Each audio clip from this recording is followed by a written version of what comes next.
Ever since the Conjuring film was released, followed by the Annabelle movie in 2014, rumors have swirled about the Warren duo, the Conjuring, and the true story behind the Annabelle doll. Was the real Annabelle doll quite as vindictive and evil as the doll in the film? Did the Warrens really keep a doll with a demon attached to it?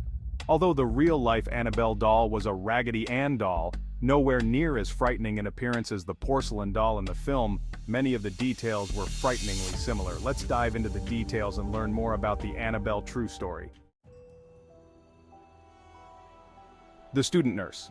The real Annabelle was given to Donna, who was a student nurse, as a birthday gift by her mother. One thing to remember, Annabelle was bought secondhand from a hobby store. She was living with her friend Angie at the time, and Donna was delighted with the gift at first, but the Conjuring doll quickly became a source of great fear for the girls. Annabelle made only very small movements to begin with. That could be put down to Donna and Angie accidentally moving her, for example, ending up on the floor instead of on the chair. Maybe she just fell off. Soon though, the movement started to increase, and the doll started to move more. For example, she may have ended up on the couch instead of on Donna's bed, or outside Angie's door immediately after she was returned to Donna's room. Their close friend Lou was very nervous of the seemingly innocent Raggedy doll. He believed that she was evil, or possessed, and that something needed to be done about it.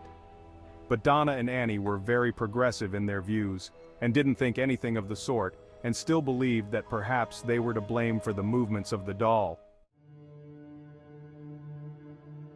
The notes. The Annabelle doll story quickly became more sinister.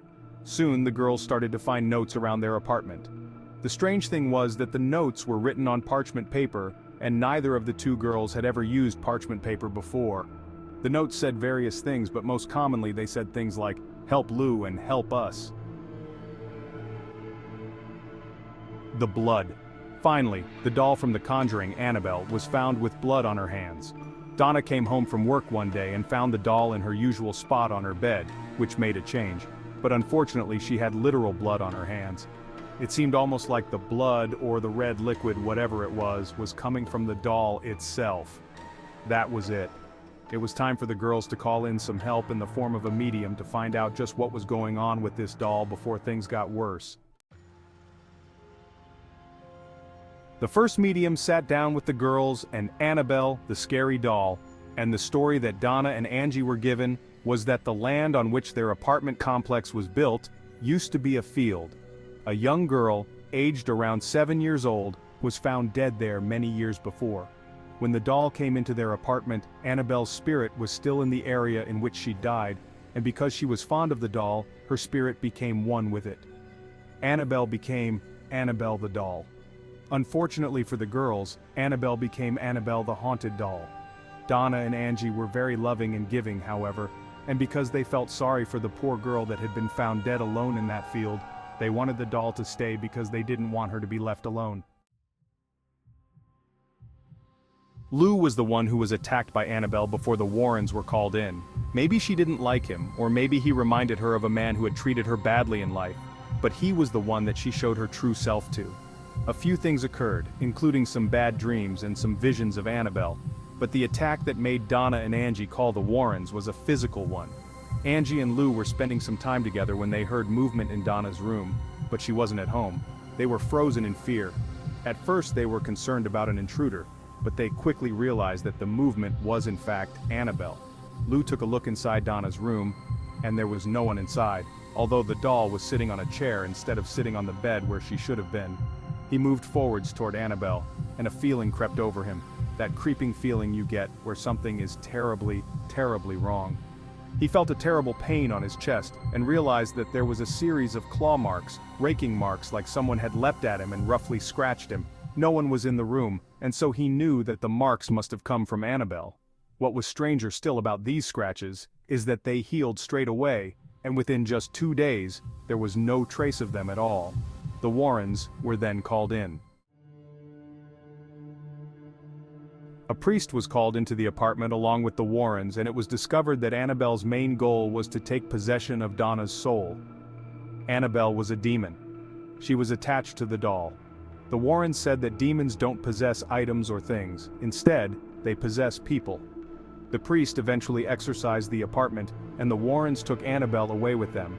They both agreed that it would be best to drive home on the back roads, worried that if they drove on the main highways that Annabelle would find a way to cause an accident. Sure enough, they were plagued with car problems the whole way home. The power steering failed, the brakes failed, and the engine of the car kept stalling. The problems ceased for a little while once Ed Warren sprinkled Annabelle with some holy water. Once the pair got home, Ed put the doll on his desk, thinking that she'd be safe there for a little while. Soon she showed them what she was really made of. Annabelle was seen rising above the desk, levitating on multiple occasions.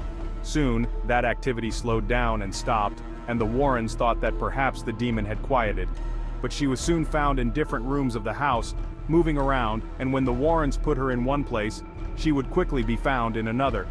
Ed and Lorraine called the priest, but he didn't seem to take it too seriously, and said to Annabelle that she couldn't hurt him because she was just a doll. That was a big mistake, because he was in a car accident on the way home. The car turned over, the brakes failed, and his car was completely written off. Although the priest was badly hurt, he did survive.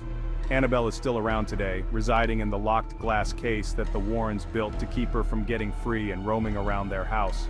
There is a warning sign on the case saying, "Do not touch," as well as a cross. Some say that they see Annabelle moving around the case waiting to get free. Annabelle in The Conjuring wreaked havoc on those around her, and the real Annabelle doll most definitely did the same. The Conjuring doll is one of the spookiest tales in modern history when we talk about haunted objects, particularly because she had to be kept behind locked glass, and particularly because the Warrens didn't manage to rid the doll of the demon. Annabelle is still available to view today. Would you dare to visit her and learn more about The Conjuring true story? If you feel chills when listening to this stories, remember to like and subscribe for more updates of horror stories from around the dark corners of the paranormal world. Remember, when you feel the chills, it's there looking at you.